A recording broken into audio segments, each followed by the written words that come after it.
So first thing, what's the plan for the evening? So there's no plan as such. The plan is we allow synchronicity to occur in its own way. And I think we've probably all heard things like, synchronicity is beyond time and space and causality as we can be aware. I think for some of it, yes. But I also am a great believer in personal causality as well. And I think with personal causality, you are a big part of it. So if there is something you'd like to experience, I think you can set up synchronicities to experience yourself.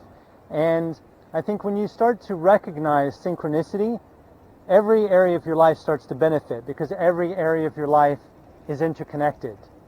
And I think when you really truly understand that, and you realize that synchronicity, it offers you an opportunity to communicate between dimensions of reality.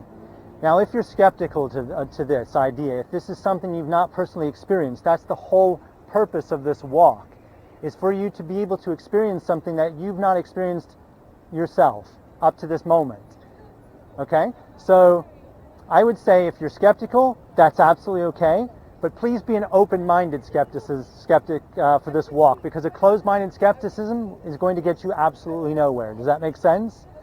Nobody's saying put your belief systems away for the night. Hold on to your belief systems as much as you like. This is the whole idea behind a direct experience. A direct experience is what changes your belief. You can have people talk to your intellect to you all day long. You won't change people's minds unless you speak through the heart. And most of us have not mastered how to do that. So we have to allow people to have their own direct experiences.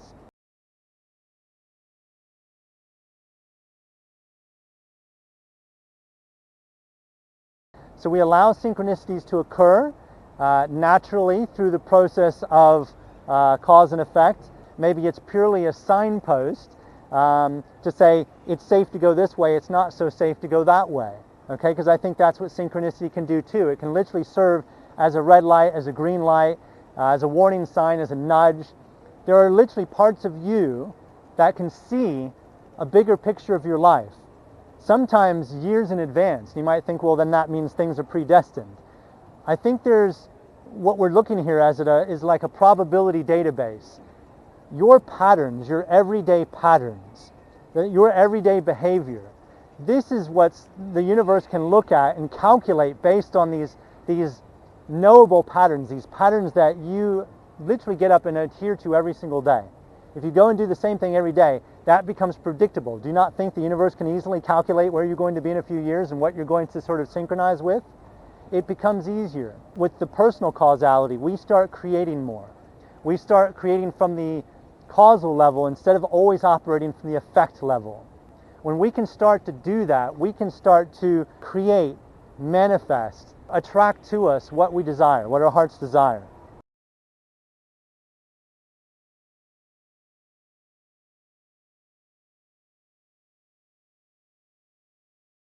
We've all learned from schools of law of attraction, manifestation, reality creation. This is learning how to put those ideas into practice. Learning how to trust that if any given moment, if you take an action, like on the last walk, we went into this alleyway as the group and it seemed like a dead end and everybody was already turning around to go back up to the main street. And I was like, no, this is not a dead end. There are always portals. There are always something to go deeper down the rabbit hole. And I walked over to the big dustbin and everybody started laughing. But I was very serious because I knew that, sometimes there's things that are like hidden from us based on our belief systems. We can become blinded by our own beliefs, so belief system blindness. So I peeked into the bin expecting there might be a message, there might be something there, a sign. And there were actually two really cool messages. One was on a bar, what do you call them, like a glass, where you set your glass.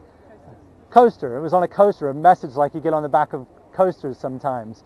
And it was pretty profound. And then there was a leaflet that said, learn how to do, anything, with absolute confidence. And I was literally just jumping into a dustbin with confidence, regardless of what everybody else thought.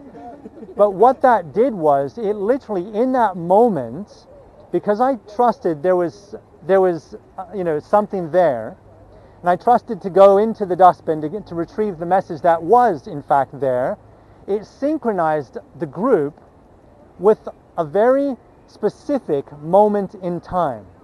That moment in time that occurred for us was by taking a few more minutes in the alleyway instead of going straight back out again. It was probably an extra 5 minutes we were in that alleyway. So whatever it was I synchronized us with was on the move, and it was, either going to be there or somewhere else, but we were now synchronized with it. Do you understand what I'm saying here? Literally, if I choose to do X instead of Y, I'm now synchronized with a whole load of other stuff that X can connect me through. If I chose to go the route of Y, that too synchronizes me with very special moments in time.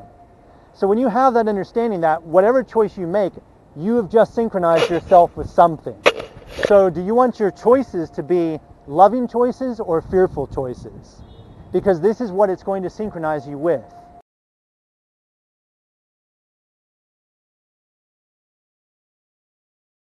So what happened? We were there a few extra minutes. We finally rolled the dice, and it came one of the dice faces that say follow the white rabbit. Follow the white rabbit is when we pick a stranger and we let the stranger be our guide for a few minutes. Like we'll roll the dice and it'll say 3 minutes, so we follow that white rabbit for 3 minutes. We just let them lead us without them realizing that they're guiding us. And then after 3 minutes, we kind of energetically wave them goodbye. They go on their way, and then we recalibrate by rolling the dice again. That way, we're letting go the whole night. We're not controlling the walk. We're allowing intuition. We're allowing synchronicity to guide us. Does that make sense? So we rolled the dice. It said, follow the white rabbit. So I said to everybody, okay, so the first person who walks by, we're going to follow them. And literally the moment I said the first person, this guy walked by, and he had a white bin bag. You know how sometimes when you tie up a bin bag, it has like rabbit ears? He literally was holding it where you could see the 2 rabbit ears. Now, if I wouldn't have trusted to jump in the dustbin, what would have happened? We would have left that alleyway a few minutes before that guy arrived. Do you see the link now, but the causal link here between me and a dustbin and this guy carrying a bin bag that looked like literally the personification of a white rabbit? Do you see that? So the walks are like that. You may see nothing and then suddenly realize that I'm being prompted to take an action here. I'm being given guidance. That might look in the form of, let's say we're walking down the road, that we've rolled the dice and the dice said go straight. But suddenly you get an instinct that we should suddenly turn left. If you don't follow that instinct, if you don't take immediate action, then you've lost the synchronization in that moment with whatever life was trying to synchronize you with. Now, I think synchronicity is like a sat-nav. If you miss the first turn, what happens when you're in a car with a sat-nav? It says, okay, first it recalculates, and then it says next left, and then it gets you to your destination anyhow. I think synchronicity is exactly like that. So if you don't follow your instinct the first time, the universe isn't like, oh, screw them. They're not listening. I'm not going to help them out anymore. The universe is more friendly than that. It'll literally say, okay, I'm going to give them an opportunity to connect with this again. And then I'll give them another one. And then I'll give them another one, because the universe isn't going to give up. Love doesn't give up. Love is always willing to keep connecting with people, making those connections. So the universe is exactly like that. So if you don't follow your first instinct, take it as a sign that there's some inner work that needs to be done around doubts. That personal wound that you have that stops you from trusting yourself, stops you from trusting guidance. And usually these are wounds around things that we've allowed to happen in our lives. We've allowed other people to do things. We've allowed ourselves to do things that in the end have been hurtful to us. So we lose trust. We lose trust with ourselves. We lose trust with other people. We lose trust with God. We lose trust with the force. All this stuff. And it's usually because we've literally not been honest with ourselves, and we've not been honest with other people. So it's really learning to do the self-forgiveness work that's necessary to rebuild that trust.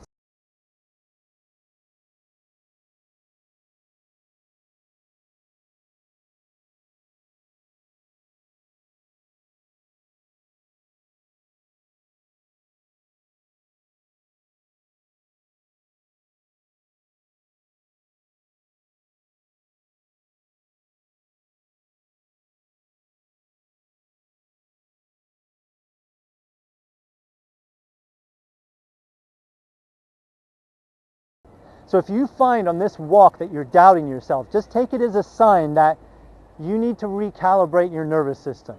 Because at the moment, you keep accessing neural pathways related to fear, instead of redirecting yourself to a new neural pathway that you can build stronger than the old neural pathways that you keep accessing. The brain is changeable. It's called neuroplasticity. It's like plastic. You can change it. You can melt it and reshape it. So the brain is the same. You can literally change the structure of your brain through a new level of thought, through a new level of thinking and feeling. But it's step-by-step process, and it's learning to trust yourself that it could take a week, it could take 3 months, it could be miraculous, and it could be in an instant. But if you do nothing to change how you're feeling or thinking, what happens? You stay stuck in a particular pattern. That pattern may be, I don't believe in synchronicities. I'm going to stay skeptical to this. If you don't change, of course you're not going to see change. When you change, you start to see the changes around you. Okay? So it's important to realize that the universe is asking you to change. Because if at the moment you have a limited belief, how is that going to help you see something that could literally be a reality within a reality, because you're blinded by your own belief systems? Okay? So through the body of this walk, constant recalibration. If a thought comes up that says, this isn't working, I don't know why I came to this walk, it's just wasted my time and my 3 pounds, I could have gone and spent that on whatever else. There is a price that we all pay for doing nothing when we have low quality thoughts and feelings come up and we do nothing to change them. All right? It's a very old thought system now. The new thought movement back in like the turn of the 20th century came out and said, okay, we can change the way we think and feel. We all know it's easy to say that. We can intellectualize that. We can even spiritualize it. Like I just said, there's a cost for doing nothing. But if you don't eventually take an action, then you're right, you will stay stuck. So we're just saying one step at a time. We're not asking for giant leaps, we're asking for step by step. So throughout tonight, if doubts come up, just recalibrate that. Think, okay, nothing's happening just yet. I don't maybe see anything just yet. Everybody else seems like they're seeing stuff, and maybe they're reading into things. I'm willing and I'm curious. Let's see where this goes. Okay, like Neo from the Matrix. Let's see where this goes. Let's see where this takes us. So the first thing we're going to do is we're going to roll a 20-sided die to get our group number for the night. Okay, this is the number that we will follow when it appears organically. Let's say the moment we roll this, we get like a 20, and then a number 20 bus goes by. We'll go out there and follow in the direction that it just went. Okay, simple, organic. Let's say that we roll the 20 and half an hour later we see something like a 4 and a 4 and a 10 and a 2, and we're like, oh, let's combine all those numbers and that's 20. That's not organic. We're literally forcing this. This isn't about force. This is about letting things develop naturally. Okay? Just hold the intention that the universe has a number already for us and that you're going to roll it, and then the universe will speak to us throughout the night based on that number. Okay? Just set that intention and then roll it with all your love.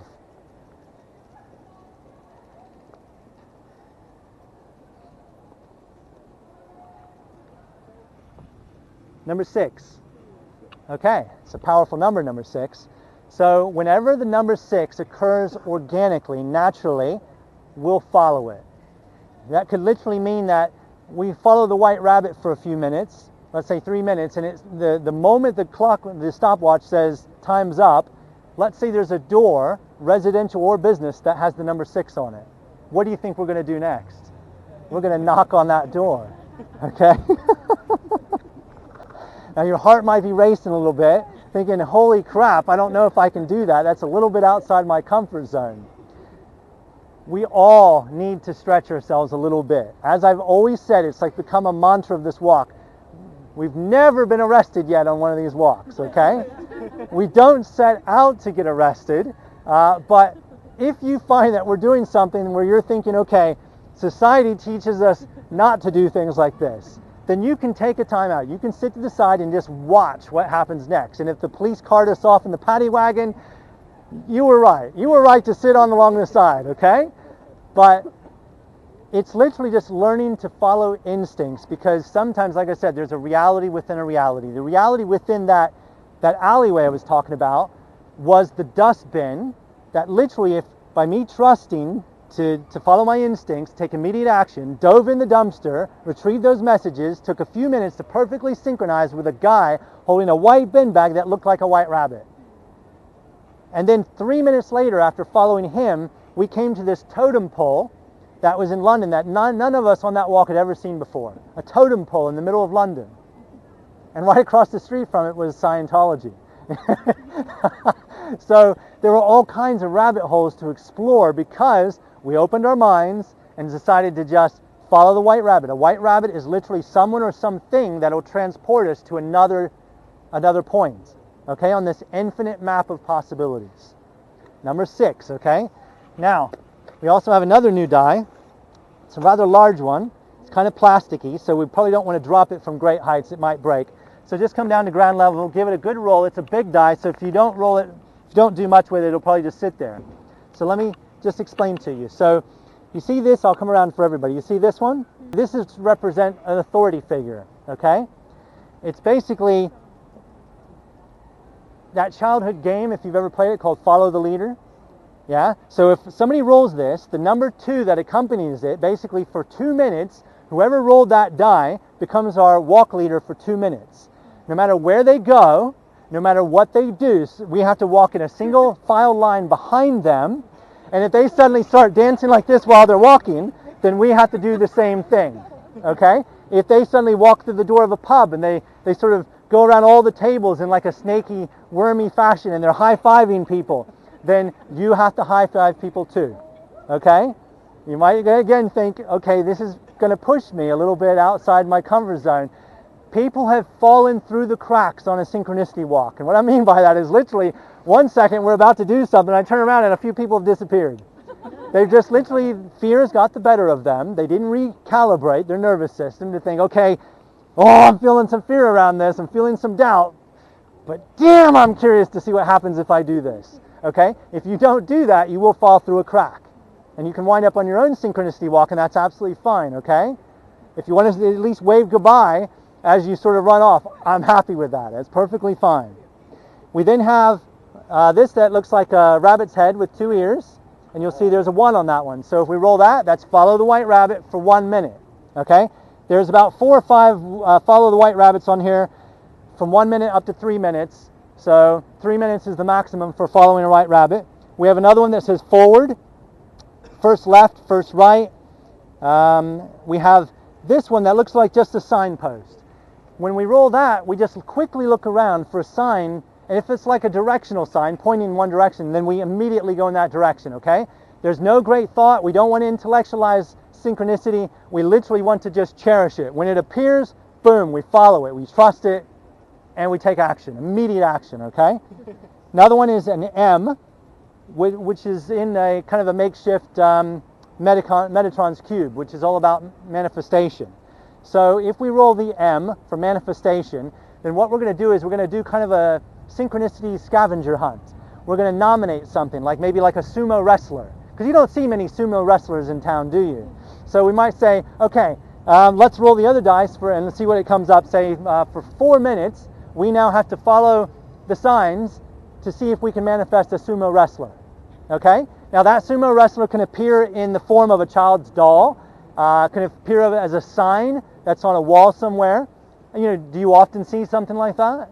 Or maybe an actual, person walking around, how much would that be? How amazing would that be if that happened? If we roll that and then we manifest something like that, almost like an instant manifestation. Remember, when you're given guidance and you trust to follow that instinct, you take immediate action, you are synchronizing yourself with a very specific moment in time. So if we're literally setting the intention to connect with a sumo wrestler, whether it's through a doll, a photograph, or a real human being, there's got to be something that literally or metaphorically represents a sumo wrestler in town, multiple occurrences of it. If we trust that we can be, sort of attract that to us, to manifest that, to create that, it will happen. Does that make sense? Okay? And I think I've covered everything. Oh, PT with an infinity symbol around it. This is for playtime. So if we get playtime, then that means for a number of minutes we stop and we literally play like children. What happens when you've played in the past, when you were a child? You completely lose also of awareness of things you might have been obsessing about, like Christmas. Why does it take so long for Christmas to come? Or stressing or anxious about something that's coming up in the future, like, an exam or something like that. When we're really playful and really in the moment, really being present, we're not doing any of that stuff. We're just being ourselves in the moment, okay? So if we get playtime, then we're going to kind of be childlike, not immature, childlike, okay? Does that sound good? You ready to get started? Okay. Okay, who's good at things like process-based stuff? I need somebody to operate the stopwatch. It's got 3 simple buttons. Children use this. It's, stop, clear, and go. Yeah? Great. So whenever we roll the die, and it comes up with follow the white rabbit or follow the leader for 2 minutes, then literally the moment we say go, start it. Okay? And as soon as 2 minutes comes, boom, and wherever you stop, that's the center point of where we have to then, come back to. Because sometimes I might be 10 meters or 20 meters in front of, somebody with the stopwatch, but you're the epicenter. Okay? Thank you very much.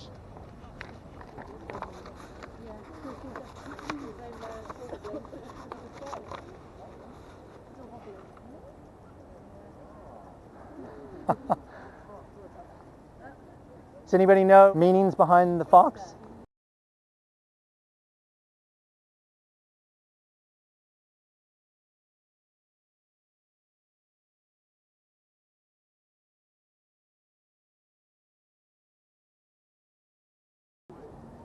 That's really cool.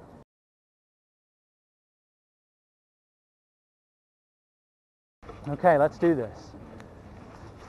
So we've got 1, 2, well, let's look at the path. So we've got 1, 2, 3 pathways, okay? So we'll call this pathway forward, and that's left and that's right, okay? Everybody happy with that? Okay, so Tom, start us off. Just give it a good roll. Remember, come down to ground level so we don't break it. First right, okay? So that's here. Remember, we're looking out for the number 6 organically, naturally.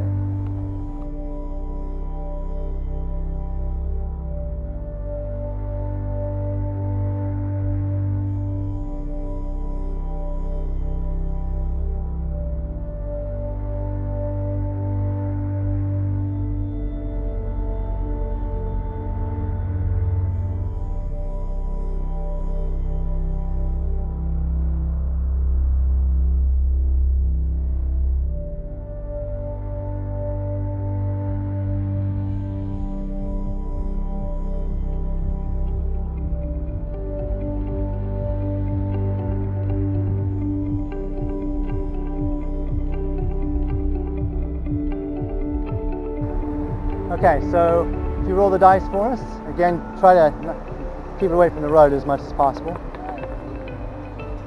Sign again. Okay, we're following signs at the moment. You can go up. Yeah, that's a big arrow, isn't it?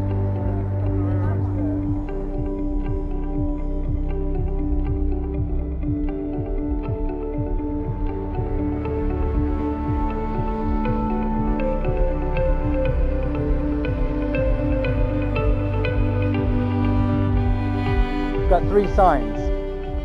Okay, so one's saying straight, one's saying left, right, and the other's saying, well, 2 saying right, but one specifically saying Trafalgar. So let's see what the die has to say about that. We're just going to roll this one, specially related to that, and we'll interpret it related to that, okay? We'll see what happens. Actually, roll it for us. Rabbit for 2 minutes, okay. That was helpful. That was really helpful. Okay, so it's relating to this sign. So we're going to trust that it's relating to this sign. You see how he's suddenly turning? You see how he suddenly turned? Let's follow him. That was 2 minutes, so stop watch, 2 minutes.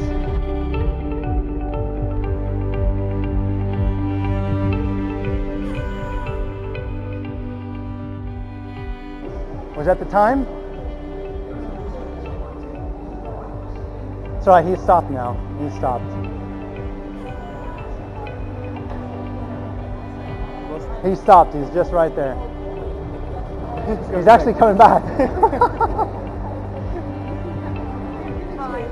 Is that time? Okay. So our white rabbit's actually walking back this way. Lovely.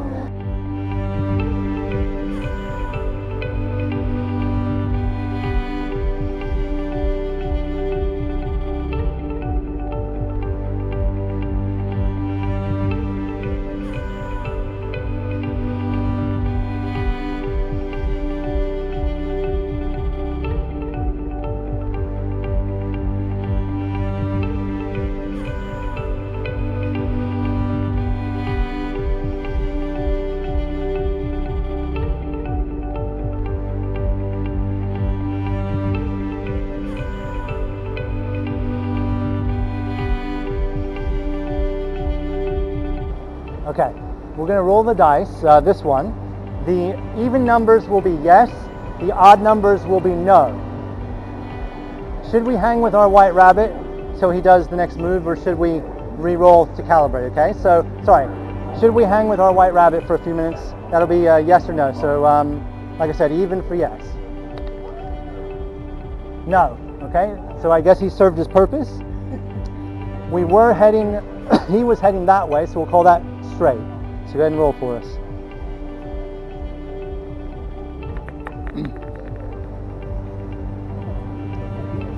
Well, it's right in the center, actually, of two white rabbits. 2.3 minutes?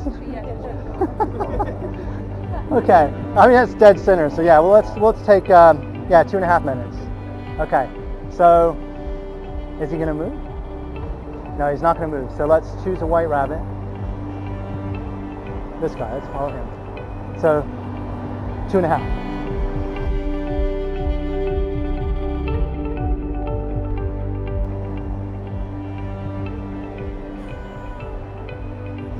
White t-shirt. So he's changed into his white t-shirt. Isn't that brilliant? He was like Clark Kent. He revealed his white shirt.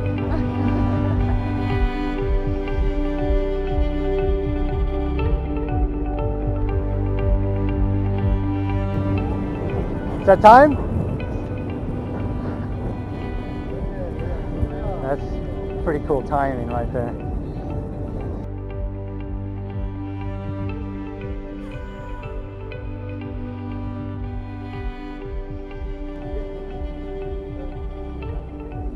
Okay, so everybody gather in. So we made that choice over here. I made that choice to follow that particular guy.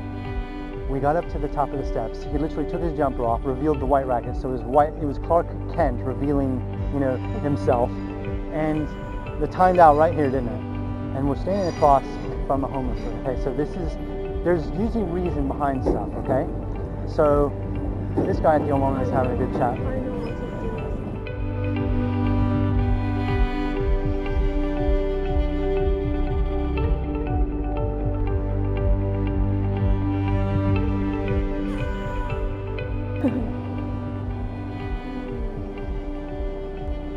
It was very brave of you to say that and to talk about that.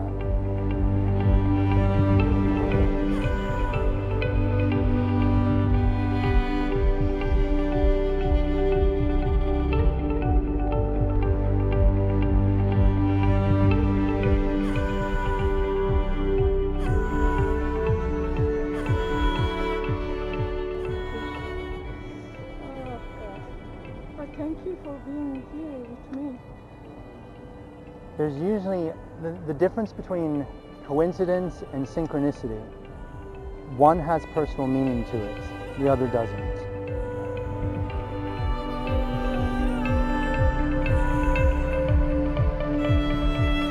So I have a task for you, because I think there's a dual meaning here. There's one here for you, also for this chap back here. I'd like you to take the synchronicity money you guys gave me. I'd like you to hand it to him, okay? Because this is a message for you and him. Go and talk to him for a few minutes, okay? Come on. Be brave. Go and talk to him. Go on.